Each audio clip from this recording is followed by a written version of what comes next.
ఆ తర్వాత పెర్గము సంఘానికి వచ్చిన తర్వాత బిలాం బోధన అనుసరించి వారు నీలో ఉన్నారు, నికోలాయితుల బోధన అనుసరించి వారు నీలో ఉన్నారు అని వారిని హెచ్చరిస్తూ మారు మనసు పొందేదాని కొరకై ప్రభు వారిని హెచ్చరిస్తూ వచ్చాడు. అదే రీతిలో తుయతైర సంఘానికి వచ్చిన తర్వాత మారు మనసు పొందేదాని కొరకై కఠినమైన రీతిలో కఠినమైన మాటలతో దేవుడు తుయతైర సంఘాన్ని హెచ్చరించాడు. నువ్వు మారు మనసు పొందితేనే కానీ నిన్ను బహుశ్రమల పాలు చేస్తాను, నిన్ను మంచం పట్టిస్తాను, నీ పిల్లలను చంపుతాను. ఈ రీతిలో తుయతైర సంఘంతో ప్రభు మాట్లాడాడు. ఆ తర్వాత సార్దీ సంఘంతో మాట్లాడుతూ తమ వస్త్రములను అపవిత్రపరచు కొనని వారు కొందరు నీలో ఉన్నారు, అయితే నీకేం పేరుందంటే జీవించుచున్నావన్న పేరు మాత్రం ఉన్నది కానీ నీవు మృతుడివే అన్నాడు. ఆ తర్వాత లవోదికే సంఘానికి వచ్చిన తర్వాత లవోదికే సంఘాన్ని అన్ని సంఘాల కంటే కఠినమైన రీతిలో హెచ్చరిస్తూ వచ్చాడు. ఎందుకంటే ఈ లవోదికేయ కాలంలో నేను నీవు మనం ఉన్నాం. ఈ లవోదికే సంఘం ఎవరో కాదు, మనమే. ఈ లవోదికే సంఘం ఎవరో కాదు, మనమే. కాబట్టి మన వాస్తవికమైన స్థితిని ప్రభు మనకు జ్ఞాపకం చేసే దాని కొరకై ఈ మాట మాట్లాడుతున్నాడు. ఈ లవోదికే సంఘం ఎలాంటిదిగా ఉందంటే, సంఘం లోపల ఉంది, తలుపు వేసుకుంది, ప్రభేమో బయట ఉన్నాడు. అంటే లోపట ఉన్నారు, లోపటేమో విశ్వాసులము అని పిలువబడి మనం ఉన్నాం, బయట ఉన్నారంట రక్షకుడైన యేసు ప్రభువారు బయట ఉన్నాడు. యేసు ప్రభువారు సంఘంలో లేకపోతే అది సంఘమేనా? యేసు ప్రభువారు సంఘం లోపల లేకపోతే అది సంఘమేనా? ఉదాహరణకి పెండ్లి విందులో పెండ్లి కుమారుడు లేకపోతే అది పెండ్లి విందేనా? ఎందుకని కాదు? ఉండవలసిన వ్యక్తి లేడు. కాబట్టి లవోదికే సంఘకాలం ఏం జ్ఞాపకం చేస్తుందంటే ప్రభువు సంఘములో లేడు. సంఘంలో ఎవరున్నారు? మనం ఉన్నాము. అంటే లవోదికే సంఘం ఎలాంటిదంటే క్రీస్తు లేని సంఘం లేదా శిరస్సు లేని సంఘం. శిరస్సు లేని దాన్ని ఏమంటారు? మొండెం అంటారు. శిరస్సు లేని దాన్ని ఏమంటారంట? మొండెం అంటారు. అంటే మనం ఎవరు ఇప్పుడు ఒట్టి మొండాన్ని మిగిలాం అంటే మన ద్వారా ఏ ప్రయోజనం కూడా లేదు. శిరస్సు కానీ లేకపోతే ఒట్టి మొండెం ద్వారా ఎలాంటి ఉపయోగం కూడా లేదు. అంటే ఈ శరీరానికి జీవాన్ని ఇచ్చేది కానీ శరీరాన్ని నడిపించేది కానీ మొత్తం ఎవరంటే శిరస్సే. అందుకన్నాడు సంఘమునకు క్రీస్తు శిరస్సై ఉన్నాడు అన్నాడు. కాబట్టి ఇప్పుడు మనం ఎవరు అంటే శిరస్సు లేని సంఘానమే. మనం ఎవరంటే ఇప్పుడు శిరస్సు లేని సంఘానమే. అయితే ఇప్పుడు ప్రభు యొక్క ఆశ ఏంటంటే నేను లోపలికి రావాలి, నేను మీతో కూడా భోజనం చేయాలి, తలుపు తీయండి అంటున్నాడు. నేను మీ లోపలికి వస్తాను, మీతో కలిసి భోజనం చేస్తాను, తలుపు తీయండి అని ప్రభు అంటున్నాడు. ఇప్పుడు సంఘం ఏమంటుంది? నీవు లేకపోయినా పర్వాలేదు, మేము తినగలం అంటుంది సంఘం. నువ్వు లేకపోయినా పర్వాలేదు, మేము తినగలం, మాకు చేత ఉన్న తింటాం, నీకు మాకు అక్కర్లేదు, నేను ఎప్పుడో బయటకు నెట్టేశాం, ప్రభా నువ్వు మందిరంలో ఉండొద్దు, నువ్వు సంఘంలో ఉండొద్దు, నువ్వు బయట ఉండు, మేము లోపల ఉంటామని మేము ఎప్పుడో నేను బయట నెట్టేసి మళ్ళీ ఎందుకు వచ్చావు మా దగ్గరికి అన్నట్లుగా ఉంది లవోదికే సంఘం. సంఘమే కాదు, వ్యక్తిగతంగా మన జీవితాలు కూడా, మన కుటుంబాలు కూడా. మన కుటుంబాల్లో క్రీస్తుకు ప్రాధాన్యత లేదు, మనలో క్రీస్తుకు ప్రాధాన్యత లేదు, సంఘములో క్రీస్తునకు ప్రాధాన్యత లేదు. ఇది విచారకరమైనది, సిగ్గుపడవలసిన సంఘటన. ఎందుకు మొట్టమొదటి మనం సిగ్గుపడాలంటే క్రీస్తునకు ప్రాధాన్యత ఇవ్వక, క్రీస్తును కలిగి జీవించక, క్రీస్తును మన శిరస్సుగా కలిగి ఉండక, క్రీస్తును మన నాయకునిగా కలిగి ఉండక, క్రీస్తును బయటపెట్టి మొత్తం మనమే చేసుకుంటున్నాం. ఇది నేటి దినాల్లో ఉన్న మన దౌర్భాగ్యము, మన దిక్కుమాలినతనం. కానీ లవోదికే సంఘం ఏమనుకుంటుందంటే, చూడండి దయచేసి 17వ వచనం, నీవు దౌర్భాగ్యుడవును, దిక్కుమాలిన వాడవును, దరిద్రుడును, గ్రుడ్డివాడవును, దిగంబరుడునై ఉండక. 5 లక్షణాలు ఉంటాయంటే సంఘానికి. ఏ సంఘానికి? లవోదికే సంఘానికి 5 లక్షణాలు ఉన్నాయి. ఏమైందంటే దౌర్భాగ్యము, రెండవది దిక్కుమాలినతనము, మూడవది దరిద్రత, నాలుగవది గుడ్డితనము, ఐదవది దిగంబరత్వం. ఈ 5 లక్షణాలు లవోదికే సంఘానికి ఉన్నాయి. ముందుగా చెప్పుకున్నాం, లవోదికే సంఘం అంటే ఎవరో కాదు, మనమే అండి. మనమంటే నేను కూడా. నేను అతీతమైనవాడు కాను, మీరు కూడా అతీతులు ఎవరు గారు. ప్రపంచంలో ఉన్న ఏ సంఘమైనా కావచ్చు, ప్రపంచంలో ఉన్న ఏ డినామినేషన్ అయినా కావచ్చు, ప్రపంచంలో ఉన్న సంఘము అని పిలువబడుతున్న ప్రతి ఒక్కరం కూడా ఇలాంటి దౌర్భాగ్యతలోనే ఉన్నాం. కానీ ఏమి ఎరగట్లేదంటే, అయ్యో నేను దౌర్భాగ్యుడను, నేను దిక్కుమాలిన వాడను, నేను దరిద్రుడను, నేను గ్రుడ్డివాడను, నేను దిగంబరిని అని ఎరగక ఏమనుకుంటున్నారంట, నేను ధనవంతుడను, ధనవృద్ధి చేసి ఉన్నాను, నాకేమీ కొదువలేదు. నేను ఎవరిని ధనవంతుడిని. ధనవంతుడు మాత్రమే కాదు, ఏం వృద్ధి చేసుకుంటున్నాను? ధనాన్ని వృద్ధి చేసుకుంటున్నా, నాకేమీ కొదువలేదు. ఉండాల్సిన కొదువు అంతా ఉంది. ఏం కొదువ? 73వ కీర్తనలో ఆసాపు అంటున్నాడు. 73వ కీర్తనలో ఆసాపు అంటూ, ఆకాశమందు నీవు నాకుండగా లోకములోనిది ఏదియూ నాకు అక్కర్లేదని ఆసాపు అంటున్నాడు. చూడండి, తెచ్చి సమార్థ చదువుకుందాం. ఎన్నో వచనం అన్నది? 73వ కీర్తన 73వ కీర్తనలో 25వ వచనంలో, ఆకాశమందు నీవు తప్ప నాకెవరున్నారు, నీవు నాకుండగా లోకములోనిది ఏదియూ నాకు అక్కరలేదు. కానీ లవోదికే సంఘం ఏముంటుంది? నాకు ధనం ఉంది, నేను ధనవృద్ధి చేసుకున్నాను, నాకేం కొదువలేదు, నువ్వు లేకపోయినా పర్వాలేదు, నువ్వు లేకపోయినా పర్వాలేదు. నేను ఎవరిని? నేను ధనవంతుడను. ధనవంతుడు మాత్రమే కాదు, ఏ వృద్ధి చేసుకుంటున్నాను? ధనాన్ని కూడా వృద్ధి చేసుకుంటున్నా, నాకేమీ తక్కువ లేదు. ఏమైనా తక్కువైతే నీ దగ్గరకు వస్తా, ఏమైనా తక్కువైతే నీ దగ్గరకు వస్తా, ఏమైనా సమస్య వస్తే నీ దగ్గరకు వస్తా, నాకేమైనా కరువు వస్తే నీ దగ్గరకు వస్తా. నాకు సమృద్ధి ఉన్నప్పుడు, నాకు ధనం ఉన్నప్పుడు నీతో నాకేం పని? నాకు ధనం ఉంది, నాకు ధన సమృద్ధి ఉంది, నేను ధనాన్ని వృద్ధి చేసుకోగలను, నీతో నాకు అవసరత లేదు అంటుంది లవోదికే సంఘం. లవోదికే సంఘమే కాదు, ఈరోజు సియోన్ అంతే, నేను అంతే, నీవంతే, మనందరం అంతే. మనం క్షేమంగా ఉంటే ప్రభు మనకు అక్కర్లేదు, మనం సంతోషంగా ఉంటే ప్రభు మనకు అక్కర్లేదు. ఎప్పుడు మనకు ప్రభు కావాలి? వాక్యం పడితే మాట చెబుతుంది కదా, మీలో ఎవరికైనా శ్రమ సంభవించినా వాడు ప్రార్థన ఎప్పుడంట?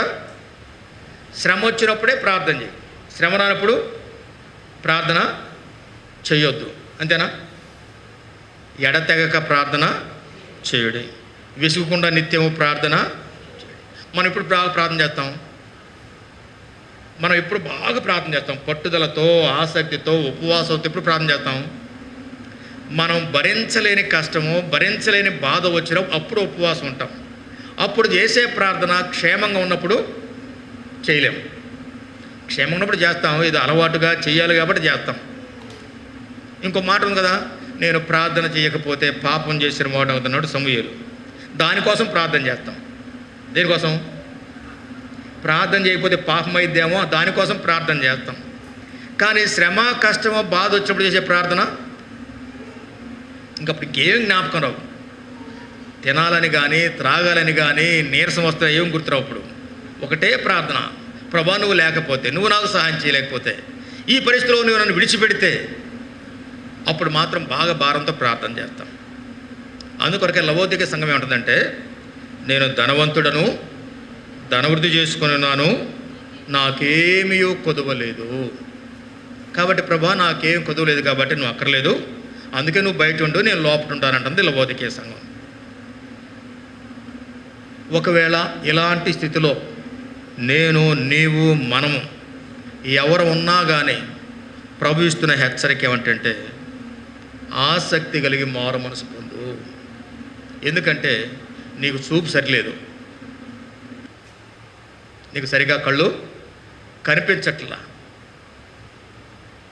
ఎందుకు నీకు చూపు కనిపించట్లేదంటే ఇక్కడ చెప్పాడు, నీకు దృష్టి కలుగునట్లు నీ కన్నులకు కాటుకును నా యొద్ద కొనుము. కళ్ళకు కాటు కింద పెడతారు, కళ్ళకు కాటుకు ఎందుకు పెడతారు? బ్రదర్స్ మనకు తెలియదు కదా, అసలు మనకు అనవసరం అది కదా. కళ్ళకు కాటు కింద పెడతారు అందం కోసమా? ఎందుకోసం? కళ్ళు పెద్దవి కావాలంట. అందుకని ఈ క్రింది రెప్పన కిందకి లాగి దానికి కాటుకు పెడతారు. రోజు పెడతా ఉంటే కళ్ళు ఏమవుతాయి? పెద్దవి అవుతాయి అంట. అంటే దృష్టి బాగా కనపడటానికి. అంటే లవోదికీయ సంఘానికి ఏమైనాయి? కళ్ళు మూసుకుపోయినాయి. లవోదికీయ సంఘానికి కళ్ళు ఉన్నాయి కానీ కళ్ళు మూసుకుపోయినాయి. ఇంకో కఠినమైన మాట ఏంటంటే, నేను అనుకుంటా వాస్తవంగా, ప్రభా సియోనికి వెళ్తున్నాను, ఆవేశం రాకుండా ప్రార్థన చేయ ప్రభా, సహాయం చేయ ప్రభా, ఎక్కడ నేను టెంపర్ కాకూడదు ప్రభు ప్రార్థన చేసుకొని వస్తాను. నిజంగా హృదయపూర్వకం చెబుతున్నా. కానీ వచ్చిన తర్వాత మాత్రం వెనక నుంచి వచ్చే ఫోర్స్ మొత్తం నేను తట్టుకోలేకుండా, ఇప్పుడు కూడా వెనక నుంచి ఫోర్స్ వస్తూనే ఉంది, ఆపుకోలేను. సామెతలో చెబుతున్న మాట, కన్నులు నెత్తికి వచ్చిన వారి తరము గలదు అన్నాడు ఒక మాట. కన్నులు నెత్తికి వచ్చిన వారి తరము గలదు అంటే వారికి ఇంకేం కనపడదు. లోకల్ ఒక మాట, వాడికి కన్ను మిన్ను ఏమీ కానట్లేదు అంటాడు. అటువంటి స్థితిలో ఈరోజు విశ్వాసులమైన మనము, దేవుని పిల్లమైన మనము, సంఘమైన మనము జీవిస్తూ ఉన్నాం.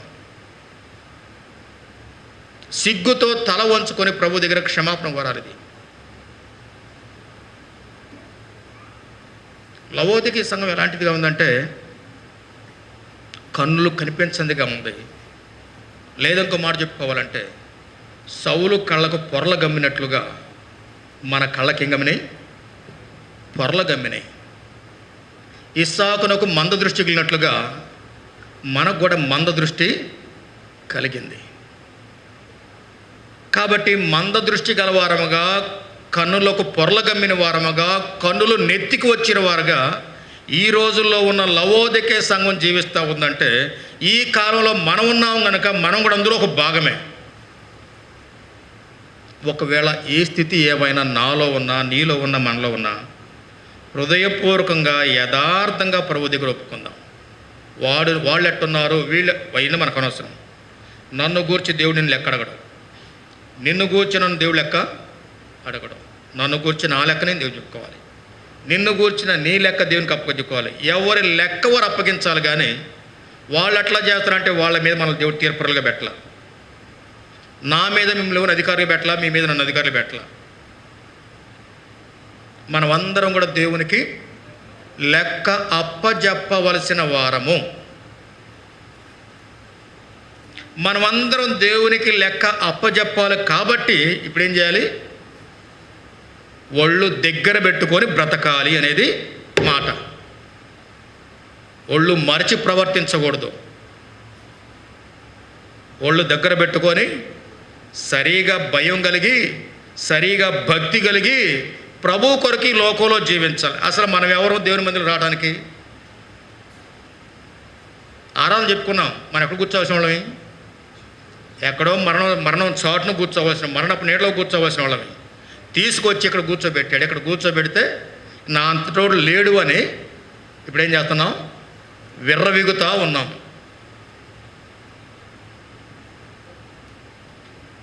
అంటే ప్రభువున ఎడల కృతజ్ఞత లేక, ప్రభు ఎడల తగ్గించుకోలేక, దేవుని ఎడల దీనులం కాలేక, మనకిచ్చిన ఈ స్థానాన్ని బట్టో, మనకిచ్చిన ఈ స్థితిని బట్టో, దేవుడు మనం ప్రేమించి ఇచ్చిన ఆశీర్వాదాన్ని బట్టో గర్వించి అతిశయిస్తే దేవుడు ఏం చేయగలడు?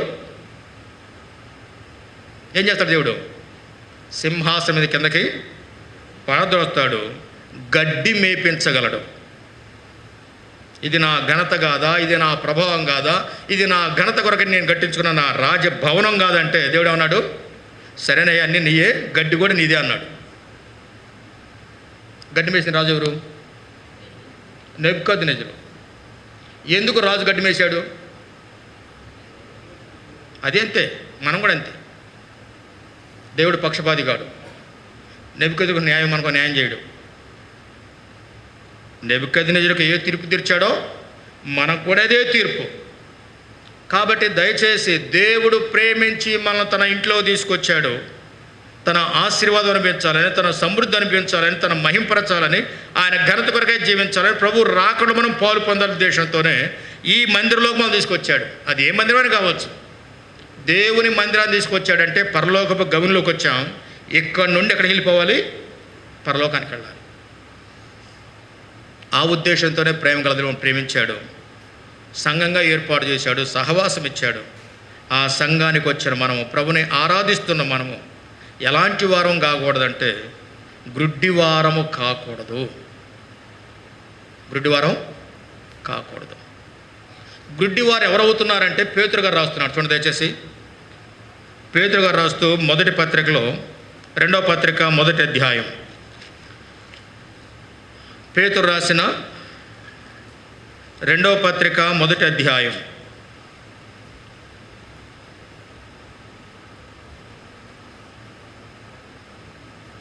5వ వచనం నుండి,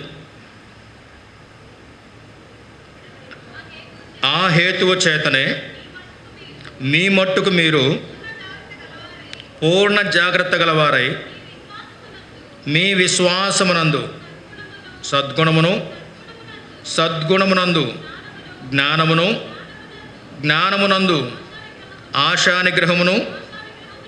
ఆశానిగ్రహమునందు సహనమునందు భక్తియందు సహోదర ప్రేమయందు దయను అమర్చుకొనుడి.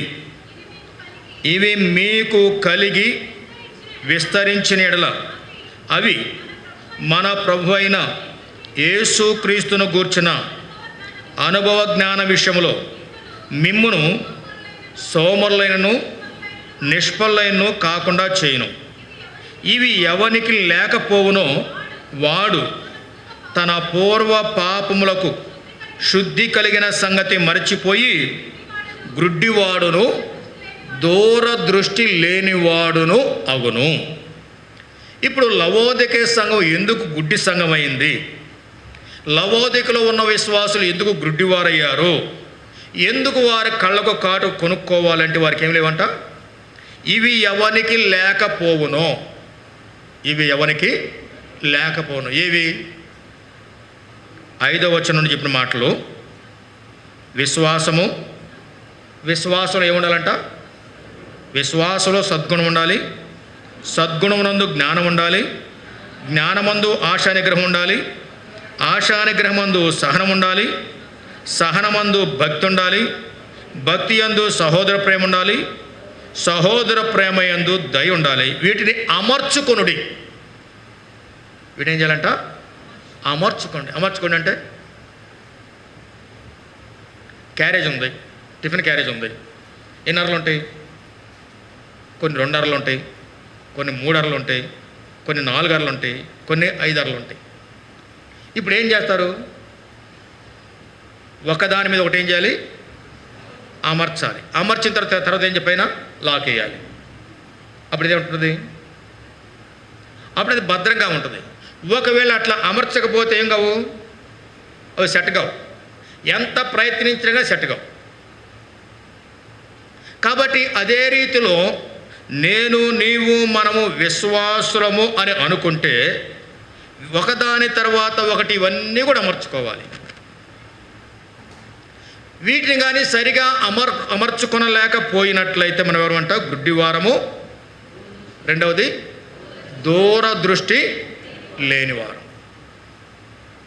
కాబట్టి లవోదికే సంఘానికి ఎందుకు వచ్చింది గుడ్డితనం అంటే ఇవి లేవు. విశ్వాసం అయితే ఉంది, కానీ ఆ తర్వాత అందులో ఏమేమి కలిగి ఉండాలో అవన్నీ కూడా లవోదికే సంఘం కోల్పోయింది. ఆ రోజు లవోదికే సంఘం కోల్పోయిందని సంఘపు దూతకు రాశాడు ప్రభు. సంఘపు దూతకు చెబుతున్నాడు. ఈరోజు ఈ వచనాన్ని, ఈ భాగాన్ని మనం చదువుకుంటుండగా మనతో కూడా అదే మాట మాట్లాడు, నీకు అవి లేవు అని. నువ్వు విశ్వాసివే కానీ ఉండవలసిన లక్షణాలు నీలో లేవు కాబట్టి నువ్వు గుడ్డివాడవైపోయావు. కాబట్టి ఇప్పుడు ఏం చేయాలి? పర్వాలేదు, నువ్వు గుడ్డివాడవైనా పర్వాలేదు, నా దగ్గరికి రా, నేనేమిస్తాను? కాటుకి ఇస్తా. ఆ కాటు తీసుకుని ఇప్పుడు ఏం చేయాలి? నీ కళ్ళకు పెట్టుకో, అప్పుడు నీకేం కలిగిద్ది? దృష్టి కలిగిద్ది అన్నాడు. మరి నిజంగా మనకి దూరదృష్టి ఉందా? మన కళ్ళు సరిగ్గా పనిచేస్తున్నాయా? గుడ్డివారంగా ఉన్నామా? నా సంగతి నాకు తెలుసు, ఎవరి సంగతి వారికి తెలుసు. ఒకసారి ప్రశ్నించుకుందాం.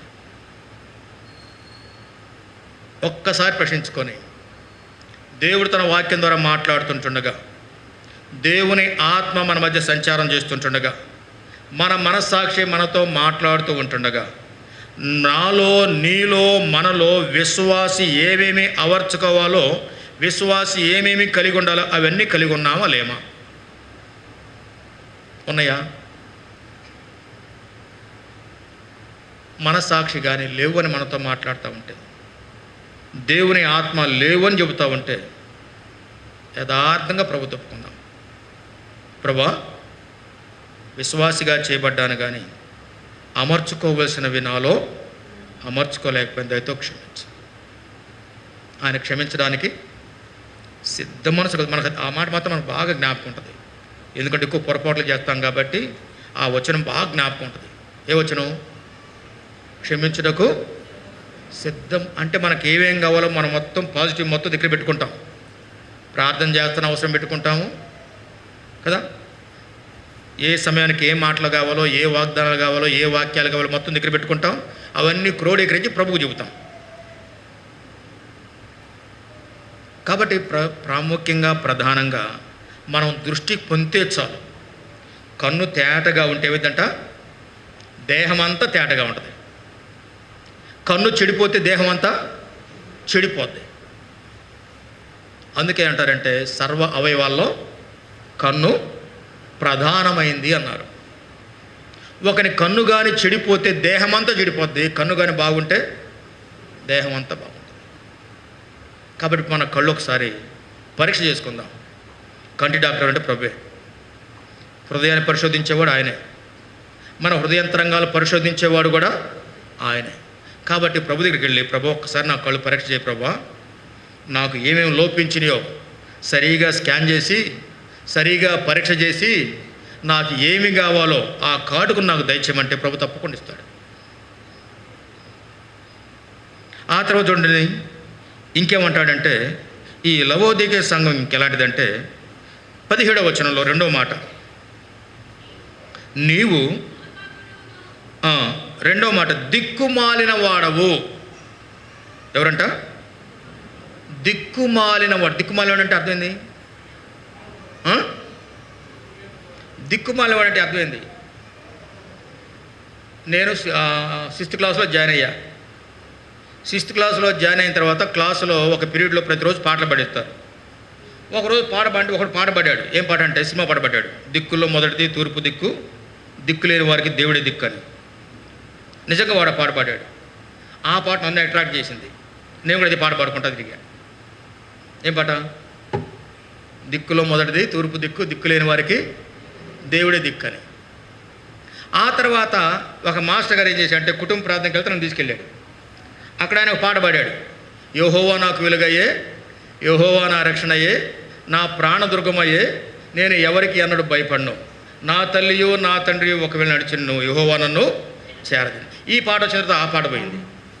ఏ పాట పోయింది? యెహోవా నాకు వెలుగయ్యే, యెహోవా నాకు రక్షణయే, నా ప్రాణదుర్గమయ్యే, నేను ఎవరికి అన్నడు భయపడను, నా తల్లియో నా తండ్రి ఒకవేళ విడిచిన యెహోవా నన్ను చేరదు. ఎప్పుడైతే ఈ పాట విన్నానో ఆ పాట పోయింది, దిక్కులో మొదటి పోయింది. ఇప్పుడు ఈ పాట వచ్చింది. కాబట్టి ఒక మాట ఏంటంటే, దిక్కు లేని వారికి ఏం కావాలంట? దిక్కు కావాలి. దిక్కుమాలి వారంటే అది ఇప్పుడు ఏ దిక్కు లేనివాడు. ఏ దిక్కు లేని వారికి ఎవరి దిక్కంట? దేవుడే దిక్కు. ఏ దిక్కు లేని వారికి దేవుడే దిక్కు. కాబట్టి ఇప్పుడు దిక్కుమాలిన వాడు అంటే అర్థమైంది. ఇప్పుడు ఈ మాట ఒక ఆయన ఉపయోగించాడు ప్రార్థనలో. దినవృత్తాంతాల 2వ గ్రంథం 20వ అధ్యాయం. దినవృత్తాంతాల 2వ గ్రంథం 20వ అధ్యాయం.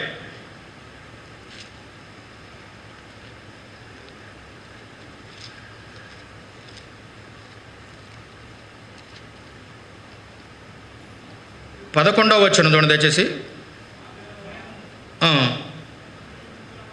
క్షమించండి, 12వ వచనం. 20:12. మా దేవా, నీవు వారికి తీర్పు తీర్చవా?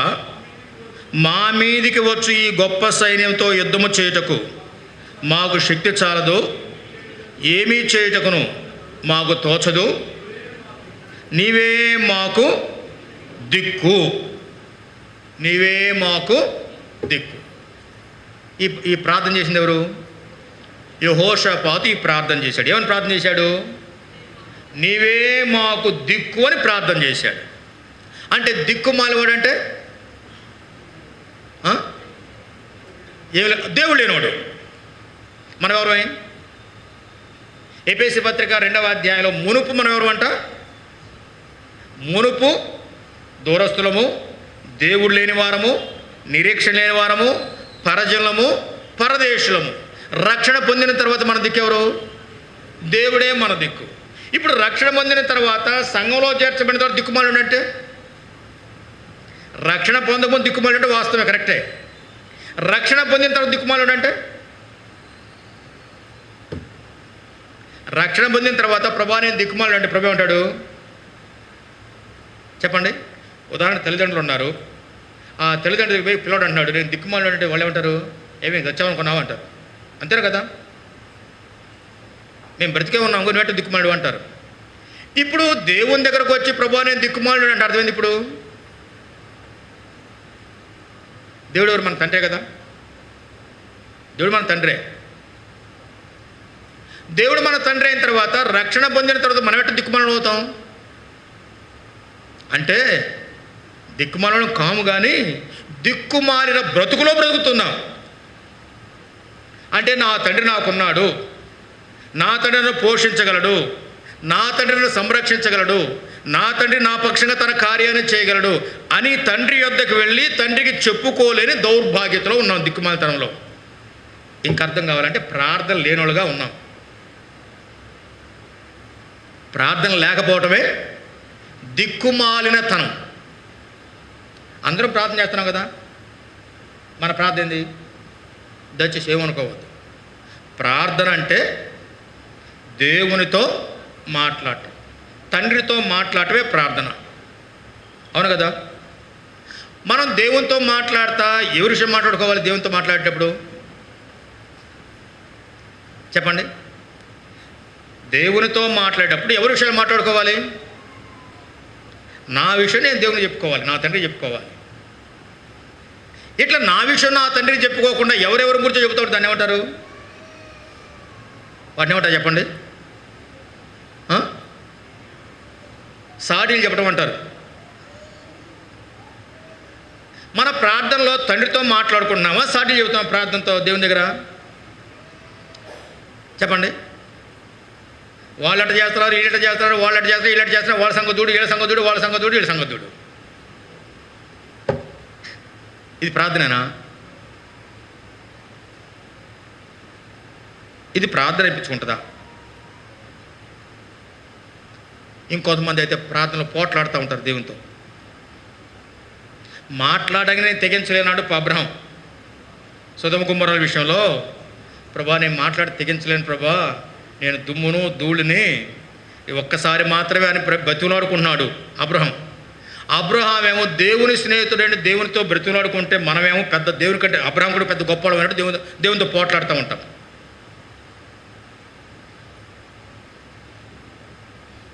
కాబట్టి ఇప్పుడు ఏం లోపం అంటే ప్రార్థన కూడా లోపం. మనకి ప్రార్థన చేస్తున్నాం, కానీ ప్రార్థన చేస్తున్నాం కానీ చేసే ప్రార్థన అది ఫలభరితమైనదిగా లేదు.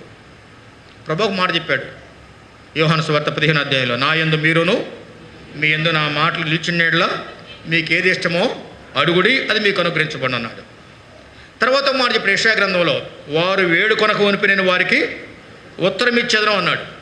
తర్వాత అన్నాడు, మీకేం కావాలో మీ పరలోకపు తండ్రికి తెలియను అన్నాడు. మీరు ఏమైతే అడుగుతున్నారో పొంది ఉన్నామని విశ్వాసంతో అడగండి అన్నాడు. కాబట్టి ఆ రీతిగా దేవుని యొద్దకు వచ్చి దేవుని అడిగేది ప్రార్థన. కానీ ప్రార్థన మనం ఏం చేస్తాం? ప్రార్థనలో పోరాటం, ప్రార్థనలో సాడీలు, ప్రార్థనలో తిట్టడము, ఇవన్నీ ప్రార్థనలో శపించటము. అంటే దేవుడు మనకు తయారుగా దొరికాడు కదా, మనం చెప్పే మొత్తం వినటానికి. మనం ఏం చెప్పినా వింటా ఉంటాడు అనుకోవటానికి. కాబట్టి ప్రియమైన వాళ్ళరా, లవోదికే సంఘం ఎలాంటిదంటే దిక్కుమాల స్థితిలో ఎందుకుందంటే సరి అయిన ప్రార్థన లేనిది.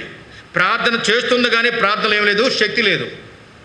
ఈ మాటలు మనం చూస్తే అపోస్తల కార్యం 12వ అధ్యాయంలో పేతురు చెరసాల వేయబడిన తర్వాత సంఘము అత్యాసక్తితో ప్రార్థన చేస్తూ ఉన్నారు.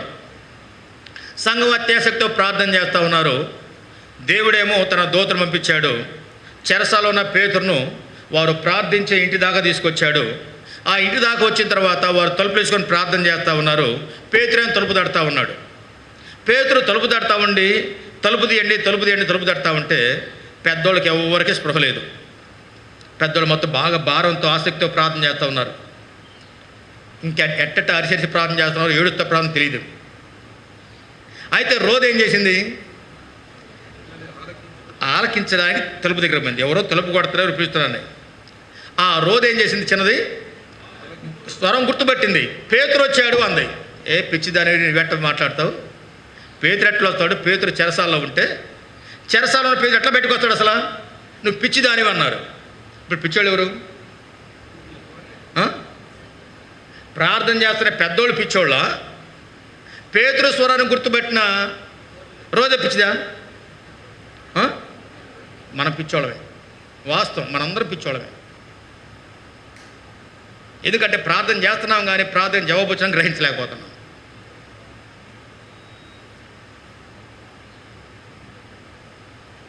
అయితే వాళ్ళు ఎందుకు ప్రార్థన చేశారంటే అక్కడ మాట అత్యాసక్తితో ప్రార్థన చేశారంట. ఎట్లా ప్రార్థన చేశారు? మళ్ళీ అత్యాసక్తితో ప్రార్థన చేశారు. ఇదే మాట గురించి పౌలు గారు అంటాడు, ఇశ్రాయేలు వారు దేవుని విషయంలో ఆసక్తి గలవారే కానీ వారి ఆసక్తి జ్ఞానానుసారమైంది కాదన్నాడు. కాబట్టి వీళ్ళు చేసే ప్రార్థన కూడా ఏ ప్రార్థన అది? అత్యాసక్తి చేసే ప్రార్థన కానీ జ్ఞానానుసారమైన ప్రార్థన. మనం చేసే ప్రార్థన కూడా అదే. మనం చేసే ప్రార్థన కూడా ఏం లేదు, జ్ఞానం లేని ప్రార్థన చేస్తున్నాం. ఏం అడగాలో తెలియట్లా, ఎట్లా మాట్లాడో తెలియట్లా. ఒక మాట అంటే ఆయన ఆకాశం మీద ఉన్నాడు, మనం భూమి మీద ఉన్నాం. మన మాట ఎట్టుండాలంట? కొద్దిగా ఉండాలి. ఏది అవసరమో నేరుగా సూటిగా దాన్నే అడగాలి. యెహోషాపాతు ప్రార్థన చేసిన మాట 3 మాటలు ఉపయోగించాడు. ఏమి చేయటం మాకు దోసదు, మాకు బలము చాలదు, నువ్వే మాకు దిక్కు అన్నాడు. ఇంకా గంట ప్రార్థన చేశాడా? మనం గంటల ప్రార్థన చేసినా జవాబు రాదు. ఎందుకోసం అంటే మన ప్రార్థన ఏమీ లేదు, జ్ఞానం లేదు, ఆసక్తి లేదు.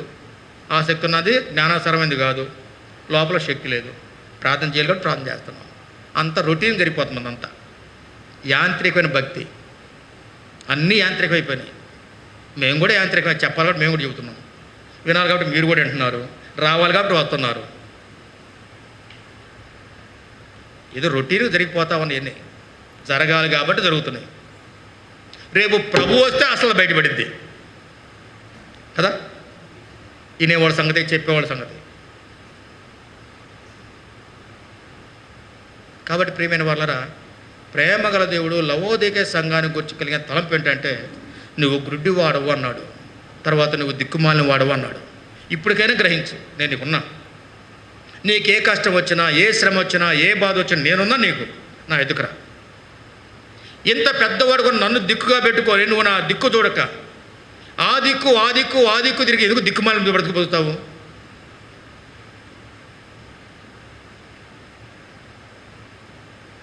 కాబట్టి ప్రియమైన వాళ్ళ దిక్కుమాల స్థితిలో మనం ఉండకూడదని ప్రభు కోరిక. ఆ తర్వాత చూడండి దయచేసి మూడో మాట ఏంటంటే దరిద్రుడు అన్నాడు. 4వ మాటలో చూడండి, ఇక్కడ 17వ వచనంలో మొదటిదేమో దౌర్భాగ్యుడు అన్నాడు, రెండో దిక్కుమాలివాడు అన్నాడు, మూడోదేమన్నాడు దరిద్రుడు అన్నాడు. ఇప్పుడు సంఘం ఏమనుకుంటుంది? నేను ధనవంతుడను, ధనవృద్ధి చేసుకున్నాను, నాకేమీ కొదువులేదేనో సంఘం అనుకుంటుంది. దేవుడేమన్నాడు? నీవు దరిద్రుడవు అన్నాడు. నీవు దరిద్రుడవు అన్నాడు. సంఘం దరిద్రమా? ఆ మాట పొరపాటున ఏ సేవకు అన్నా అనుకోండి, ఏ వాక్యం చెప్పే విశ్వాసం అన్నా అనుకోండి, ఏ వాక్య పరిచయం సంఘం దరిద్రం అని అనుకోండి, ఏమంటాం? ఎంత కోపం వచ్చిందో, ఎంత రోషం వచ్చిందో, ఆ అవసరమైతే ఎక్కడి నుంచి పట్టుకొని కిందకి లాగేంత రోషం కూడా అప్పుడు బయటకు వచ్చింది. కానీ ప్రభు అన్నాడు, ఇప్పుడు నువ్వెవరు అంటే దరిద్రుడవు అన్నాడు. ఎందుకు దరిద్రం వచ్చింది సంఘానికి? కొంతమంది అంటారు ఇంట్లో, వీడే మా కుటుంబానికి దరిద్రం, వీళ్ళే మాకు దరిద్రం, వీళ్ళ ద్వారా మా కుటుంబం దరిద్రం అయిపోయింది అంటారు. ఇప్పుడు అట్లాగనే సంఘం ఎందుకు దరిద్రమైంది? దరిద్రులు మనం వచ్చాం కాబట్టి సంఘం దరిద్రమైంది కదా. సంఘం మంచిదే, సంఘం ఎప్పుడు మంచిదే, సంఘం ఎప్పుడు శ్రేష్టమైందే. దరిద్రులు మనం వచ్చాం కాబట్టి మన ద్వారా సంఘానికి వచ్చింది దరిద్రం వచ్చింది. వాస్తవం అంతా దరిద్రులకి వచ్చింది మందిలోకి. కాబట్టి ఇప్పుడు మాట మన ద్వారా సంఘం పేరు దారిద్ర్యంలోకి వచ్చేసింది, దరిద్రతలోకి వచ్చింది. ఎందుకు ఈ దరిద్రం వచ్చిందంటే లూకాసు వార్త 15వ అధ్యాయంలో, లూకాసు వార్త 15వ అధ్యాయంలో 14వ వచనం నుండి 17వ వచనం వరకు బాగా మనం చదువుకుంటే, లూకాసు వార్త 15వ అధ్యాయం, అదంతయు ఖర్చు చేసిన తర్వాత ఆ దేశమందు గొప్ప కరువు రాగా వాడు ఇబ్బంది పడసాగి వెళ్ళి ఆ దేశస్థులో ఒకరి చెంత చేరెను. అతడు పందులను మేపుటకు తన పొలములోనికి వారిని పంపెను. వాడు పందులు తిను పొట్టుతో తన కడుపు నింపుకొని ఆశపడను కానీ ఎవడునూ వానికి ఏమీ ఇయ్యలేదు. అయితే బుద్ధి వచ్చినప్పుడు వాడు, నా తండ్రి వద్ద ఎంతోమంది కూలివాండ్రకు అన్నము సమృద్ధిగా ఉన్నది, నేనైతే ఇక్కడ ఆకలికి చచ్చిపోచున్నాను. ఈ చిన్న కుమారుడు ఎవరు కుమారుడు? ఒక ధనవంతుని కుమారుడే, ధనవంతుని కుమారుడే. ఆ ధనవంతుని ఇంట్లో పనివాళ్ళు కూడా ఉన్నారు. ఆ పనివారు కూడా సమృద్ధిన ఆహారం భుజిస్తూ ఉన్నారు. అటువంటి ధనవంతుని యొక్క కుమారుడుగా ఉన్న ఈ కుమారునికి ఏమొచ్చింది? ఇప్పుడు దరిద్రం వచ్చింది. ఎందుకు దరిద్రం వచ్చింది? తండ్రి మాట వినల, తండ్రిని విడిచిపెట్టాడు. కాబట్టి తండ్రిని విడిచిపెట్టుటే దరిద్రానికి కారణం, సహవాసాన్ని విడిచిపెట్టుటే దరిద్రానికి కారణం, సంఘాన్ని విడిచిపెట్టడమే దరిద్రానికి కారణం, దేవుని సన్నిధి విడిచిపెట్టడమే దరిద్రానికి కారణం. మన దరిద్రానికి కారణం ఏంటంటే దేవుని యొక్క సన్నిధిని, దేవుని యొక్క సహవాసాన్ని, దేవుని యొక్క సంఘాన్ని విడిచిపెట్టడమే దరిద్రానికి కారణము. కాబట్టి లవోదికే సంఘానికి ఏమి లేదు? దేవుని యొక్క సన్నిధి లేదు, దేవుని యొక్క సహవాసం లేదు. ప్రియమైన వాళ్ళరా, ఆ లవోదికే సంఘానికి కాదు, ఈరోజు నాకు నీకు మనకు దేవునితో ఎటువంటి సహవాసం ఉంది, దేవునితో ఎటువంటి సంబంధం ఉంది, దేవుని మందిరంతో ఎటువంటి సంబంధాన్ని సహవాసాన్ని కలిగి మనం ఉన్నాం. దావీదు అన్నాడు, నేను ఉన్నంత కాలము నిన్ను కీర్తిస్తా, చిరకాలము యెహోవా మందిరంలో నివాసం చేస్తా. నేనైతే దేవుని మందిరంలో పచ్చని ఒలీవా చెట్టు వలె ఉంటా. ఎలాంటి ఒలీవా చెట్టు అంట? నేనైతే దేవుని మందిరంలో పచ్చని ఒలీవా చెట్టు వలె ఉందును. మనమైతే ఎట్టుంటాం దేవుని మందిరంలో? మనకు అనుకూలం ఉంటే మందిరంలో ఉంటాం, అనుకూలం లేకపోతే బయటికి వెళ్ళిపోతాం. అంతేనా? అవును కదా? మీరు ఏమనుకోండి, ప్రభుత్వం భారం బట్టి నేరుగా సూటిగానే చెబుతున్నా. ఇందులో మర్మాలు ఏమి లేవు, అర్థం కానీ అంతకంటే లేనే లేవు. మనకు అనుకూలం ఉంటే మందిరంలో ఉంటాం, మనకు అనుకూలం లేకపోతే బయటికి వెళ్తాం. అంతేనా? అనుకూలత ప్రతికూలత మన ఇష్టమా? ఇప్పుడు దేవుని విడిచిపెట్టి బయటికి వెళ్ళిపోతే నష్టపోయేది ఎవరు? చిన్న కుమారుడు నష్టపోయాడా, పెద్ద కుమారుడు నష్టపోయాడా? ఎవరు నష్టపోయారంట? ఆ తర్వాత పెద్ద కుమారుడు నేను రాను లోపలికి అన్నాడు. అప్పుడు నష్టపోయింది ఎవరు? పెద్ద కుమారుడు. అంటే తండ్రిని ఎవరు విడిచిపెడితే వారు ఏమవుతారంట? దరిద్రులు అవుతారు. దేవుని ఇంటిని ఎవరు విడిచిపెడితే వారు దరిద్రులు అవుతారు. దేవుని సహవాసాన్ని ఎవరు విడిచిపెడితే దరిద్రులు అవుతారు. నేను విడిచిపెట్టి నేను దరిద్రులు అవుతాను. వాస్తవం నేను కూడా చెప్తాను. నా జీవితంలో 4 సంవత్సరాలు దేవుని మందిరం విడిచిపెట్టా, సహవాసం విడిచిపెట్టా, సంఘాన్ని విడిచిపెట్టా, దేశాల మీద తిరుగుతా కూర్చున్నా. ఇది దేనికోసం? సంపాదన కోసమే. అప్పుల పాలు ఇంటికి వచ్చా. చివరికి ఒకసారి కర్ణాటకలో కూర్చొని ఇక చచ్చిపోదాం అన్న ఆలోచన కూడా చేశా. ఎందుకోసం అంటే నేను వెళతా ఉన్నాను, నా చేతికి జీతం నాకు రావాల్సింది పోగా నేను అప్పుల పాలు వస్తున్నా. ఇంకెలాంటి పరిస్థితి అంటే కర్ణాటకలో నుండి హైదరాబాద్కి వెళ్ళాను విమానాశ్రయానికి. అక్కడ పోతా నేను బ్యాగ్కి వెళ్తా ఉన్నాను. గేటు పాస్ రాయించుకోసం నాకు తెలియక బస్సులో కూర్చున్నాను. ఈలోపు పాస్ కోసం పేరమ్మన్నారు. బస్సు వెళ్ళిపోయింది. వెళ్ళిపోయిన తర్వాత అందులో బ్యాగ్ వెళ్ళిపోయింది. బ్యాగ్ వెళ్ళిపోయిన తర్వాత బ్యాగ్ కోసం పోతే అక్కడ పోయిన తర్వాత బ్యాగ్ ఉంది కానీ బ్యాగులో డబ్బులు లేవు.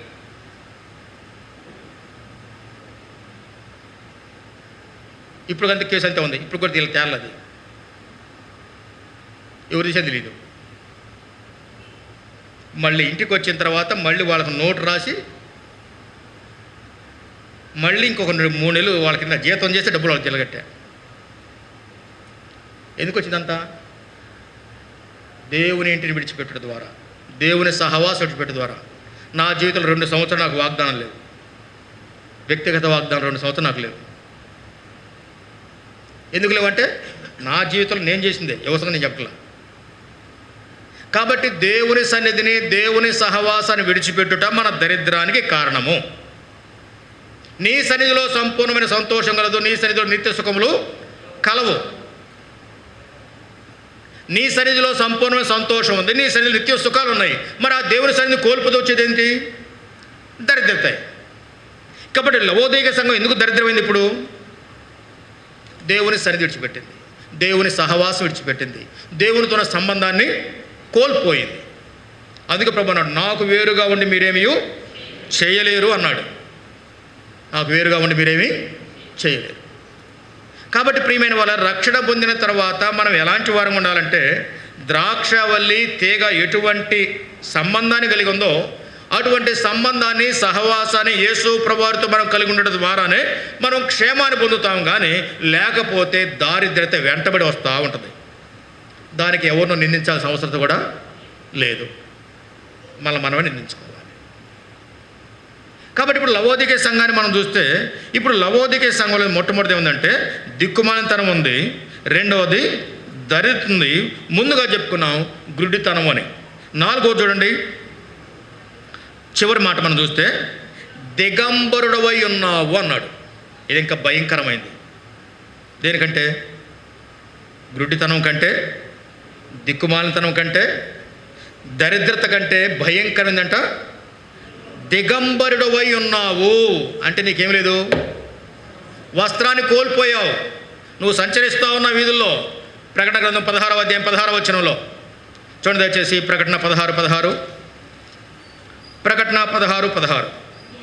ఇదిగో నేను దొంగవలే వచ్చుచున్నాను, తాను దిగంబరుడుగా సంచరించుచున్నందున జనులు తన దిశములను చూతురేమో అని మెలకువగా ఉండి తన వస్త్రము కాపాడుకొనువాడు ధన్యుడు.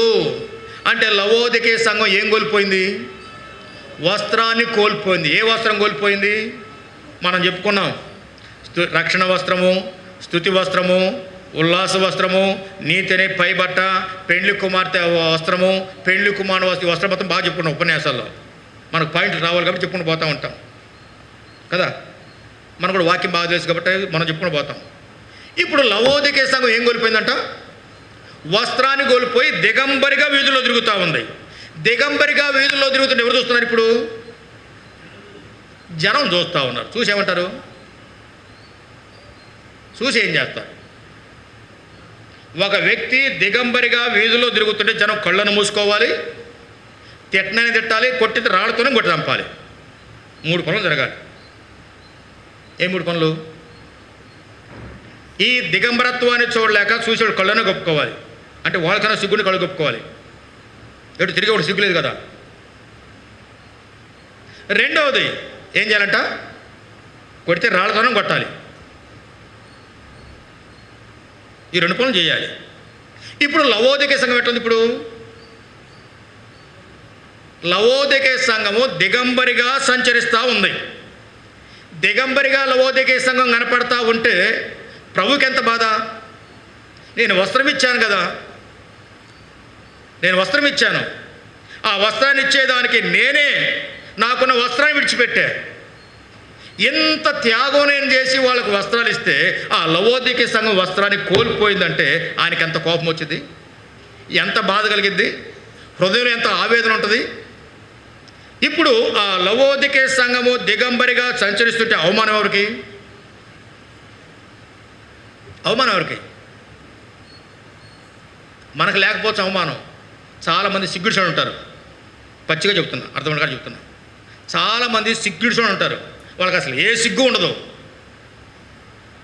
ఉదాహరణ నేను చెబుతా. అప్పుడు సీఎం తిరుపతిలో ఉన్నా. దేవసాయకులు ఏం చేశాడంటే అగస్టిన్ గారితోనూ జీటీ గారితో కేఎస్ పాల్ గారితో పనులుండి నన్ను పంపించాడు. నేను వెళ్ళిన తర్వాత యూత్ క్యాంప్ జరుగుతుంది. యూత్ క్యాంప్ జరుగుతున్న తర్వాత ఈలోపు ఆఫీస్కి వెళ్తున్నాను. ఒకసారి జీటీ అంకుల్ కలిసి వచ్చాను, తర్వాత అగస్టిన్ కలిసాను, ఇంకోసారి కేఎస్ పాల్ గారు కలిసి బుక్ రూమ్ కట్టేశాను. నేను బక్సింగ్ గారి తోట లోపలికి వెళ్ళా. అందరూ లోపల, నేను క్యూలో ఉన్నా. ఈలోపు ఇప్పుడు బ్రదర్స్ వచ్చారు, శరంనయ్య అన్నారు. నన్ను సిగ్గులేదా అన్నారు. ఎందుకోసం?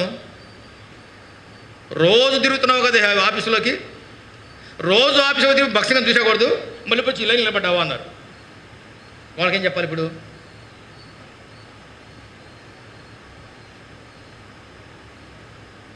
మరి ఆ మాట ఎంత బాధేసింది.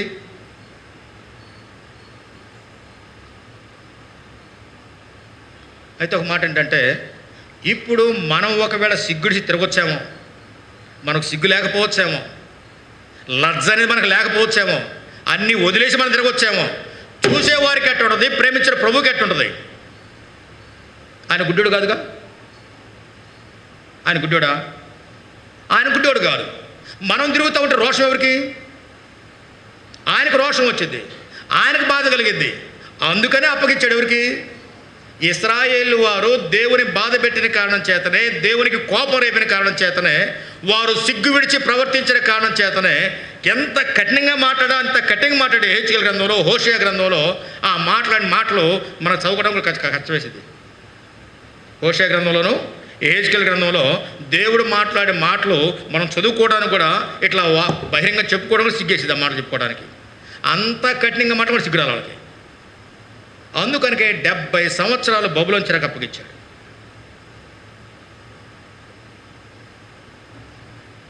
ప్రియమైన వాళ్ళరా, దయచేసి ప్రభునామం పేరిట 2 చేతులు బ్రతిలాట మాట్లాడిందంటే, ఎంతవరకు ఎక్కడైతే నేను నీవు మనము సిగ్గు విడిచి ప్రవర్తించామో, దేవునికి కోపాన్ని రేపామో, దేవుని బాధపరిచామో, క్షమాపణ కోరుకుందాం. ప్రభా, నేను దిగంబరిగా సంచరించిన కారణం చేత నన్ను బట్టి నీ నామానికి ఏం కలిగింది? అవమానం కలిగింది. నన్ను బట్టి నీ నామానికి దోషణ కలిగింది. నీ నామాన్ని నేను వీధులు ఏం చేశాను? అవమానపరిచాను. నన్ను చూసే వారందరూ నిన్ను చూశారు. మనకు ఒక మాట తెలుసు, క్రీస్తు యేసులోనికి బాప్తిసం పొందిన మీరందరూ క్రీస్తు యేసును ధరించుకొని ఉన్నారు అని. ఎవరు ధరించుకున్నామంట? క్రీస్తులోనికి బాప్తిసం పొంది మనం క్రీస్తుని ధరించుకున్నాం. కాబట్టి ఇప్పుడు మనం వీధిలో తిరుగుతూ ఎవరు కనపడుతూ ఉంటారు? క్రీస్తు కనపడతా ఉంటారు. ఇప్పుడు ఎవరు దిగంబరి తిరుగుతుంది అక్కడ? మనమే క్రీస్తా? అందుకంటారు ఇది బొట్టుకు పోతారు కానీ కదా, ఇది తీసుకుపోతారు, తర్వాత మళ్ళీ చాలా ఉంటాయి.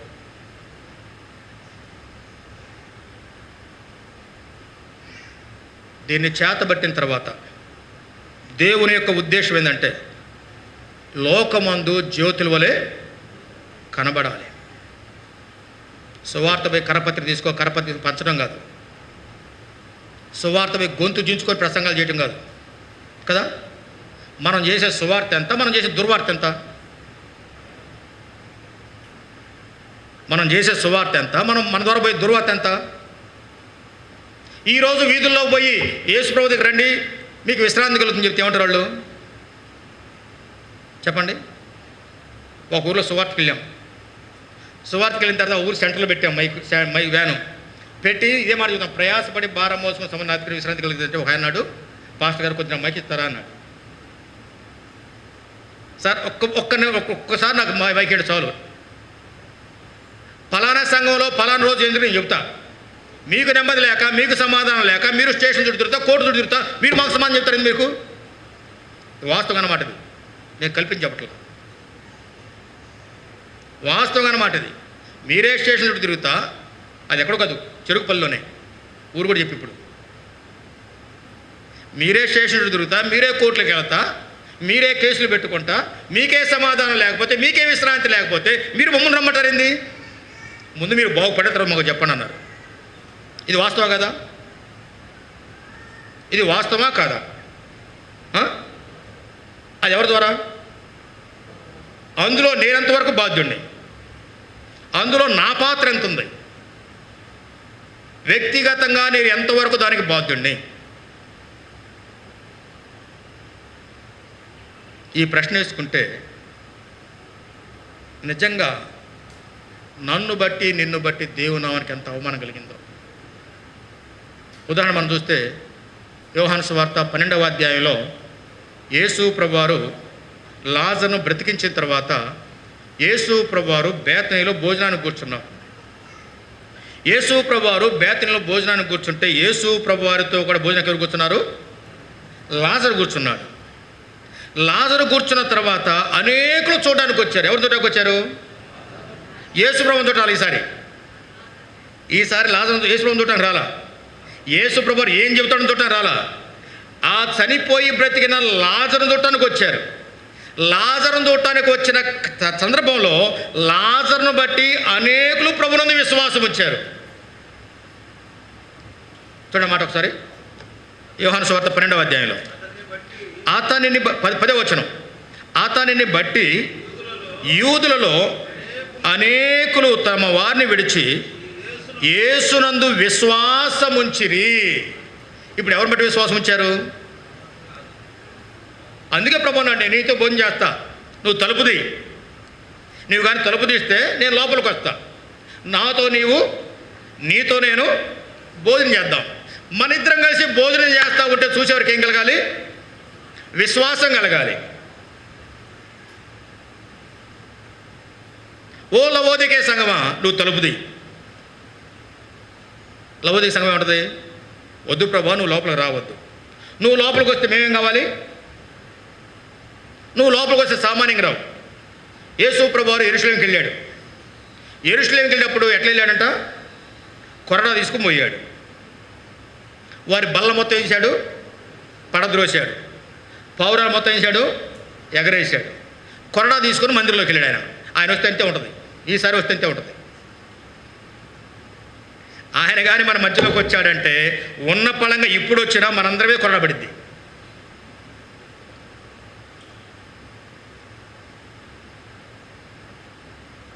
కాబట్టి లవోదిక సంబంధం నువ్వు రావద్దు, నువ్వు మాత్రం రావద్దు, నువ్వు బయటే ఉండు.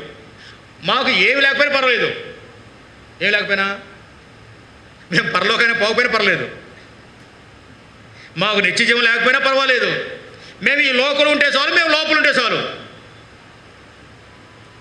దీనికే మేము రక్షణ పొందింది, దీనికే మేము మారుమనసు పొందింది, దీనికే బాప్తిసం పొందింది, దీనికే నేను ఆరాధిస్తూ ఉంది, దీనికోసమే బ్రతుకుతుంది, ఈ లోకం కోసమే, దీనికోసం బ్రతుకుతున్నాం. కానీ మాకు పరలోకం వద్దు, నువ్వు వద్దు, పరలోకం వద్దు. పొరపాటు మా మీద కానీ తాచి పెట్టుకుంటా మేము పరలోకానికి వస్తానని. ఎందుకోసం మా కోసం ప్రయాసపడతావు? ఎందుకోసం మా కోసం విజ్ఞాపన చేస్తావు? ఇవన్నీ చేయదు ప్రభా. మాకేం కావాలంటే ఈ భూమే కావాలి, ఈ లోకమే కావాలి, ఈ లోపల ఉన్నవే కావాలి, కానీ నువ్వు మాత్రం లోపలికి రావు. నువ్వు కానీ లోపలికి వచ్చి మేము బయటకు వెళ్ళాలి. మేము బయటకు పోవడం మాకు ఇష్టం లేదు. ఎంత కష్టపడి లోపలికి వచ్చామో, ఎంత ప్రయాసపడి లోపలికి వచ్చామో, ఇప్పుడు బయటకు పోతేట ప్రభా మేము బయటకు పోము ప్రభా, నువ్వే బయట ఉండు. అది నీకు క్షేమం, మాకు క్షేమం. ఇది మన జీవితం కాదా? ఇది మన పరిస్థితి కాదా? ఇది మన అనుభవం కాదా?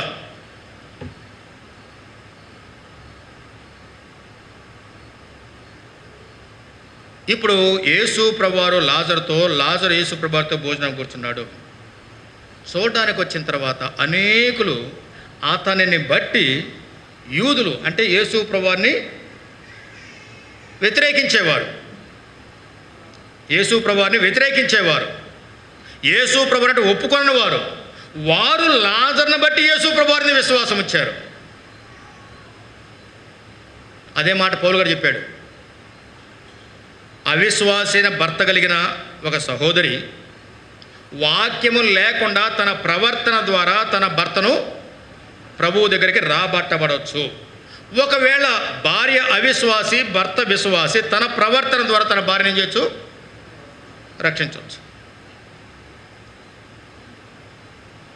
ఇప్పుడు మనకు వచ్చిన తర్వాత యేసు ప్రభువారితో మనం చేసే సహవాసం, ఆయనతో భోజనానికి కూర్చున్నప్పుడు, ఆయన మనతో భోజనానికి కూర్చున్నప్పుడు ఈ శ్రేష్టమైన సహవాసం చూసిన తర్వాత యూదులలో అనేకులు తమ వారిని విడిచిపెట్టి యేసునందు విశ్వాసం వచ్చింది. అందుకోసం మనకి సహవాసం, అందుకోసమే బల్ల. మనం తినటానికి కాదు. బల్ల ఎందుకంట? మనం ప్రభుని ఆరాధిస్తూ ఉంటుండగా ఎవరైనా రక్షణ లేని వ్యక్తి దేవుని యొక్క మందిరంలోకి వస్తే మనం చేస్తున్న ఆరాధన విని వారు రక్షణ పొందాలి. దేవుడు ఎంత గొప్పడా అని. మన మధ్యలో తబలా కొట్టాడు అన్న, చనిపోయాడు చీరాల. ఇప్పుడు అన్న తీసిన పాటే పూజనీయుడు యేసు ప్రభు అని పాట పాడుతూ ఉన్నారు. ఆ పాటకు తబలా కొడతాడు, మారు మనసు లేదు. పాటకు తబలా కొడతాడు. ఇప్పుడు నుంచో చీరాల్లో మందిరానికి వెళ్తున్నాడు, తబలా కొడతా ఉన్నాడు. కానీ ఆ పాట పాడుతూ ఉంటే తబలా కొట్టేటప్పుడు ఆ పాటలో లీనమైపోయి అప్పుడు పశ్చాత్తాపడ్డాడు. ప్రభా నేను పాపి, నా పాపాన్ని క్షమించాను.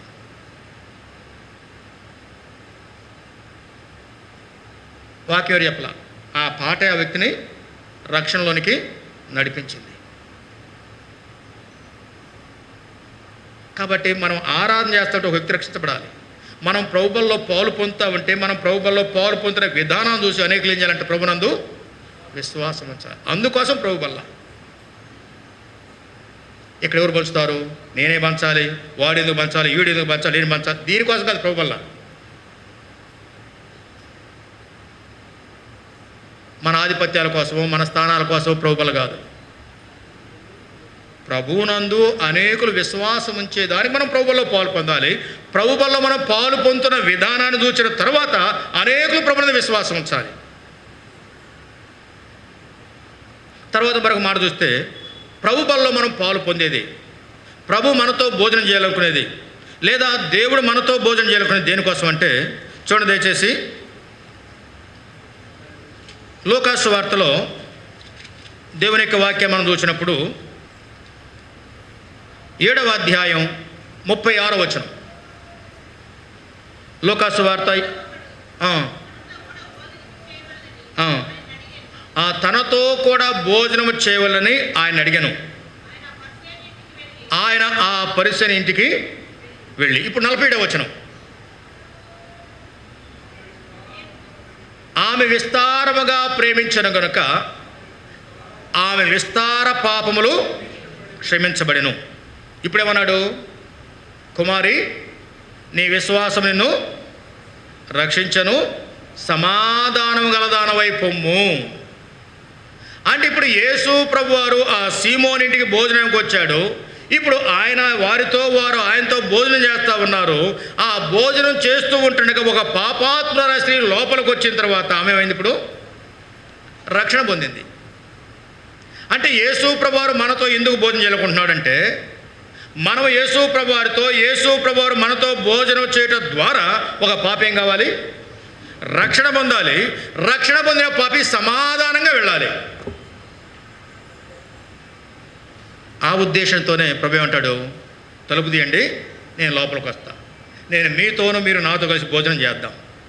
ఎందుకంటే మీరు నాతో నేను మీతో కలిసి భోజనం చేస్తూ ఉంటే ఆ సందర్భం ఎట్లా ఉండదంటే ఆ సమయంలో ఎవరైనా ఒక పాపి లోపలికి వస్తే ఆ పాపి ఏమవుతాడు?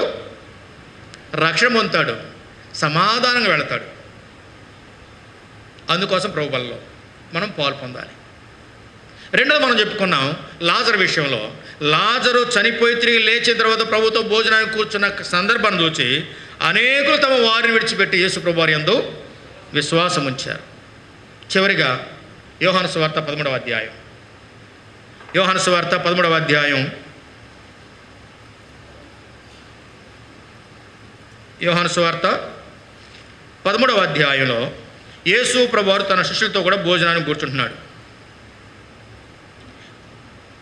ఇప్పుడు 4వ వచనం చదువుకుందాం. భోజన పంక్తిలో నుండి లేచి తన పై వస్త్రము అవతల పెట్టివేసి ఒక తువాలు తీసుకొని నడుమునకు కట్టుకొనెను. అంతటా పళ్ళెములో నీళ్లు పోసి శిష్యుల పాదములు కడుగుటకును తాను కట్టుకొని ఉన్న తువాలుతో తుడుచుటకును మొదలు పెట్టెను. ఇట్లు చేయుచు ఆయన సీమోను పేతురు నొద్దకు వచ్చినప్పుడు అతడు, ప్రభువా, నీవు నా పాదములు కడుగుదువా అని ఆయనతో అనెను. అందుకు యేసు, నేను చేయుచున్నది ఇప్పుడు నీకు తెలియదు కానీ ఇక మీదట తెలుసుకొందువు అని అతనితో చెప్పగా, పేతురు, నీవెన్నడూను నా పాదములు కడుగరాదని ఆయనతో అనెను. అందుకు యేసు, నేను నిన్ను కడుగని ఎడల నాతో నీకు పాలు లేదు అనెను. సీమోను పేతురు, ప్రభువా, నా పాదములు మాత్రమే కాదు, నా చేతులను నా తలను కూడా కడుగుమని ఆయనతో చెప్పాను. ఇక్కడ యేసు ప్రభువారు భోజనానికి కూర్చున్నాడు. ఈ భోజన పంక్తిలోంచి యేసు ప్రభువారు లేచాడు. యేసు ప్రభువారు లేచి ఇప్పుడు ఏం చేశాడంట, తువ్వాలు నడుము కట్టుకున్నాడు. ఇప్పుడు ఒక్కొక్కరి పాదాలు కడగడం మొదలుపెట్టాడు. వరుసను కడుక్కుంటూ వస్తున్నారు. అందరూ మౌనంగానే ఉన్నారు. పేతురు ఏం చేశాడు, ప్రభువా, నా పాదాలు కడగొద్దు అంటే పేతురు ఉద్దేశం గొప్పది. నువ్వు మా బోధకుడు అయి ఉండి, నువ్వు మా గురువు అయి ఉండి, నువ్వు మా పాదాలు కడగటం ఏంది, మేము నీ పాదాలు కడగాలి అనేది పేతురు యొక్క ఉద్దేశం. అంటే గౌరవంతో, ప్రభు మీద ఉన్న గౌరవంతో. కానీ ప్రభు ఏమన్నాడు, పేతురు, నేను కానీ నీ పాదాలు కడగకపోతే నాతో నీకు పాలు లేదన్నాడు. ప్రభు అట్లయితే వద్దు, ఇప్పుడేం కడగాలి, నా పాదాలు కడుగు, నా చేతులు కడుగు, నా తల కూడా కడుగు. ఎందుకని? నా పాదాలు అపవిత్రమైనవి, నా చేతులు అపవిత్రమైనవి, నా తల కూడా అపవిత్రమైంది. కాబట్టి ఇప్పుడు నా తల గడుగు, నా చేతులు గడుగు, నా పాదాలు గడుగు అంటే నేను ఆలోచనలో చెడిపోయా, క్రియల్లో చెడిపోయా, నడకలో చెడిపోయా, ప్రభువా నన్ను కడుగు. పేతురు యథార్థంగా ఒప్పుకున్నాడు. మనం ఒప్పుకుంటామా?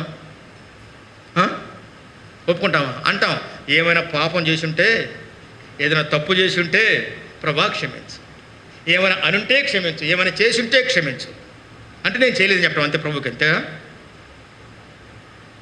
లేకపోతే సౌలులాగా నేను పాపం చేశాను, ఆయనేమి నన్ను గనపరచు. ఇది సౌలు వర్షనం. సౌలు ఏమంటాడు ఇప్పుడు, నేను పాపం చేశాను, ఆయననేమి నన్ను గనపరచు. దావీదు ఏమన్నాడు, నేను పాపం చేశాను, నన్ను నా పాపాన్ని పరిహరించు, నీ సొంత త్రోసివేయద్దు, నీ రక్షణ నాకు మరలా పుట్టించు అన్నాడు దావీదు. ఇప్పుడు పేతురు ఎప్పుడైతే ప్రభా నా తల గడుగు, నా చేతులు గడుగు, నా పాదాలు గడుగున్నాడు, ప్రభు అన్నాడు, ఒకసారి స్నానం చేసినప్పుడు మళ్ళీ స్నానం చేసే అవసరం లేదు, పాదాలు కడుక్కుంటే చాలు. అంటే నీ ప్రవర్తన బాగు చేసుకుంటే చాలు అని, నీ నడక మార్చుకుంటే చాలు అని, నీ జీవిత విధానం మార్చుకుంటే చాలు అని. ఇప్పుడు మనం ప్రభు వల్ల పాలు పొందబోతుంటాడుగా, ఏ తీర్మానంతో ప్రభు వల్ల పాలు పొందాలి? ఏ తీర్మానంతో మనం ప్రభు వల్ల పాలు పొందాం? ఏ తీర్మానం ఏం లేదు బ్రదర్, మీరు వాక్యం చెప్పారు, మీ వంతు అయిపోయింది, మా వంతులో మేము పాలు పొందుతాం అంతే.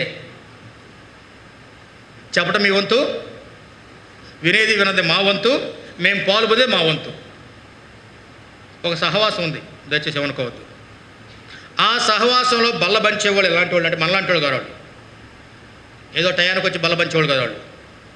వారు ఎలాంటి వారంటే బల్ల బంచుతూ ఉంటుండగా వారు బల్ల పంచేటప్పుడు ఎవరెవరు చేతులు ఎత్తుతున్నారో వారి యొక్క జీవితాన్ని క్షుణ్ణంగా పరిశీలించి, ఇంటి దగ్గర జరిగే సంగతుల మొత్తాన్ని, ఆఫీసులో జరిగే సంగతుల మొత్తాన్ని పరీక్షించి యోగ్యంగా చేతమన్నప్పుడు వాళ్ళు ఏమంటారు, చెయ్యి బల్ల ఇరు.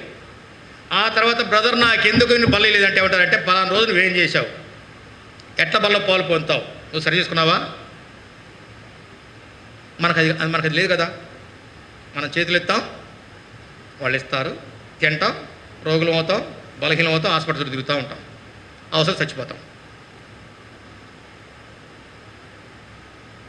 అంతేనే కదా? నా మాట కది, పౌలు గారు అన్న మాట. 1 కొరింథీ పత్రిక 11వ అధ్యాయంలో, అందువల్ల మీలో అనేకులు బలహీనులను, రోగులు అవుతున్నారు, అనేకులు నిద్రించున్నారు, చచ్చిపోతున్నారు. ఎందుకు? ప్రభువులో పాలు పొంది. దీనికే ప్రభువులో పాలు పొందాలా? రోగాలు పాలు కావడానికి, బలహీనం కావడానికి, చావడానికే ప్రభువులో పాలు పొందాలా? ఎందుకని ప్రభువల్ల? ప్రభువులు దానికోసం కాదు, అది ఆశీర్వదించబడినది ప్రభు యొక్క ఆశీర్వాదంలో పాలువారమయ్యేదానికి, ప్రభు రాకలో ఎత్తబడేదానికి, ప్రభు కొరకై సాక్షులుగా జీవించేదానికి ప్రభు బల్ల. అది యోగ్యంగా పాలు పొందితే, అయోగ్యంగా పాలు పొందితే ఈ 3 వస్తాయి. ఎందుకు అన్నాడంటే ఒక మాట చెప్పాడు, లోకముతో పాటు శిక్షావిధి కలగకుంటుకే అన్నాడు. మనకు మాట, లోకంతో పాటు శిక్షావిధి కలగకుండుటకై అన్నాడు. కలగకుండా రోగాలు కానీ, బలహీనతలు కానీ, వ్యాధులు కానీ, మరణం కానీ కేవలం కావచ్చు. ఇవన్నీ ఎందుకంటే రేపు నువ్వు నరకానికి వెళ్ళకూడదు. రేపు నరకానికి వెళ్ళిన తర్వాత వాడుచి కూర్చుంటాడు. చూసావా, నీకు మొట్టమొదటి చెప్పాను, నిలబడలేని చెప్పాను, నీ చేతకని చెప్పాను, వాళ్ళదుడు అని చెప్పాను, ఏమన్నా అబ్బా నేను వాళ్ళంటూ కానీ ఇల్లంటూ కాదు, అందరం చూసి అందుడు అని ప్రత్యేకం చెప్పావు, ఏమైంది, నువ్వు కూడా ఎక్కడికొచ్చావు కదా అంటాడు. ఆ అవమానంతో చస్తామని ఇక్కడే శిక్ష పెడుతున్నాడు. ఇంకా సరి చేసుకోకపోతే, ఇంకా మన ప్రవర్తన విషయం అజాగ్రత్తగా ఉంటే, ఇంకా అయోగ్యంగా ప్రభువులో పాలు పొందితే, ఎన్నిసార్లు గద్దించిన లోబడినవాడు మరి తిరుగు లేకుండా హఠాత్తుగా భలే ఓళ్ళు మీరు వచ్చారు, విద్యారాజ్యానికి వచ్చారు, మాకు ఈ మాట చెప్పడానికి వచ్చారంటవచ్చు. నేను చెప్పడం ప్రభు చెప్తున్న మాట అది వాక్యం చెబుతున్న మాట. అది ఎన్నిసార్లు గద్దించిన లోబడినవాడు మరి తిరుగు లేకుండా హఠాత్తుగా నాశనమగును. ఇది వాస్తవం. మీకు కష్టమైన వాస్తవే, మీకు ఇష్టమైన వాస్తవమే. దేవుని గద్దింపు లోపడదాం, జీవితాన్ని సరి చేసుకుందాం, ప్రభు మహిమార్థమై జీవిద్దాం. ఎంతవరకు మన జీవితంలో ప్రతి పతనాన్ని ప్రభు దగ్గర ఒప్పుకుందాం. బాప్తిస్మం ఇచ్చినప్పుడు దేవసంగాన్ని అడిగేవాడు, ప్రభు నీ పాపాలు క్షమించాడా అని. క్షమించాడు. ఎన్ని పాపాలు క్షమించాడు? ఇంకా క్షమించబడిన పాపాలు ఇంకేమైనా ఉన్నాయా? అన్నీ క్షమించాడు. అన్నీ క్షమించాడా? అన్నీ. అదే రీతిలో అన్నీ ఒప్పుకుందాం ప్రభు దగ్గర. తన ద్వారా కానీ, చేతుల ద్వారా కానీ, కాళ్ళ ద్వారా కానీ జరిగిన సమస్తాన్ని ఒప్పుకుందాం. తిరిగి వాటిని చేయకుండా ప్రభు కృపను కోరుకుందాం. ఆ తీర్మానంతోనే ప్రభు బలలో పాలు పొందాం. దాని కొరకై ప్రభు మనల్ని కరుణించినట్లు, మనల్ని క్షమించినట్లు లవోదికే సంగతి మొట్టమొదటి చెప్పిన మాట, నీవు దౌర్భాగ్యుడు అన్నాడు కదా. ఎవరు అంట? దౌర్భాగ్యుడు. ఎవరు దౌర్భాగ్యులు? మనం ఒప్పుకోమేమో కానీ పౌలు గారు ఒప్పుకున్నాడు. రోమపత్రిక 7వ అధ్యాయంలో 24వ వచనంలో పౌలు గారు ఒప్పుకున్నాడు. అయ్యా నేను దౌర్భాగ్యుడిని అయ్యా అన్నాడు. చూడండి ఒకసారి మాట. అయ్యో, ఇంకో మాట, క్షమించండి, ఎంత దౌర్భాగ్యుడును అంటే నేను దౌర్భాగ్యుడు మాత్రమే కాదు, నేను ఎంతో దౌర్భాగ్యుడును. ఎందుకంటే చేయాలనుకున్న మంచిని చేయలేకపోతున్నా, చేయకూడదన్న కీడునే చేస్తున్నా. ఇక్కడ నుంచి ఈ ఆదివారం నుంచి మంచిగా జీవించాలని తీర్మానం చేసుకుంటున్నాను. ఆదివారం అయిపోతుంది, బల్లో పాలు పొంది కిందకు పోయి అనేది మొదలవుతుంది.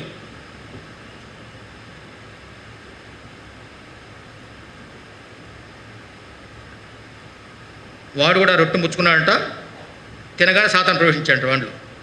ఎవరిలో? ఇస్కరియోతు యూదాలో. ఆ రొట్టె తిన్నాడు, వెంటనే వాడు ప్రవేశించాడు. మనం కూడా అంతే. ఇప్పుడు ప్రభా క్షమించి ప్రభా అంటున్నాము, తింటున్నాము, వెంటనే వాడు కూర్చుంటున్నాడు.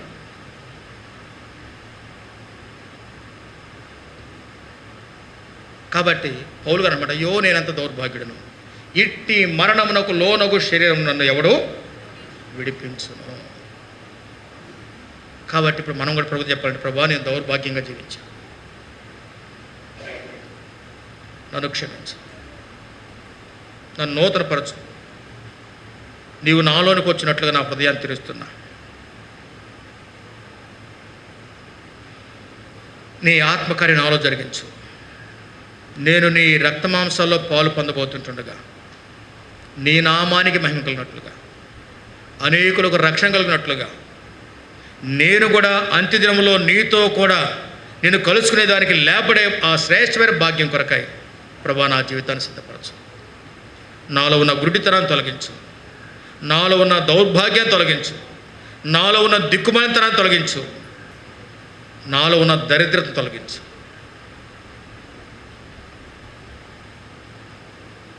హృదయపూర్వకంగా మోకరించి ప్రభువుతో యథార్థంగా ఈ ప్రార్థన చేద్దాం. ప్రభుతో సరి చేసుకున్న వారమై, చక్కబరుచుకున్న వారమై, ప్రేమగల దేవుడే మన కొరకై కల్వరిలో కార్చిన తన అమూల్యమైన రక్తం ద్వారా నన్ను నిన్ను మనల్ని ప్రతిష్ఠించినట్లు దీనులమై ప్రభు సన్నిధిలో క్షమాపణ కోరుకుందాం. ఆయన మనల్ని ప్రేమించిన వాడు. మనం దౌర్భాగ్యులుగా ఉండాలని కాదు, కానీ మనం భాగ్యవంతులుగా ఉండాలని కల్వరి శిలువలో మన కొరకై బలయ్యాడు. ఆ యేసుక్రీస్తు వారు మన కొరకై చనిపోయారు. ఆయన తిరిగి లేచాడు. ఆయన మరలా రాబోతున్నాడు. ఆ ప్రభు యొక్క రాకడలో పాలు పొందేదాని కొరకై, యోగ్యమైన రీతిలో ప్రభువుల్లో పాలు పొందేదాని కొరకై మన హృదయాలను ప్రభు సన్నిధిలో కుమరిద్దాం. యథార్థంగా ప్రభు తప్పుకుందాం. ప్రేమగల దేవుడు యోగ్యమైన రీతిలో ప్రభువుల్లో పాలు పొందడానికి నాకు, నీకు, మనకందరికీ సహాయం దయచేయును గాక.